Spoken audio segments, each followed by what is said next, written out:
Ford Fiesta key battery replacement.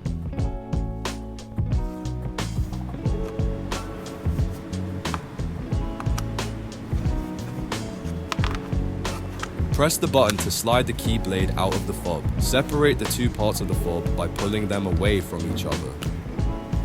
Use the key to pry open the back cover and remove it to gain access to the battery compartment. Attention! Do not apply excessive force to avoid damaging the snap fit joints. Remove the old battery by gently prying it out with a flathead screwdriver.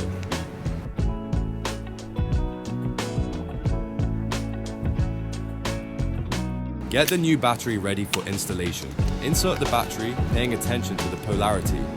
Important, you should use a CR2032 battery or one similar. Snap the back cover into place.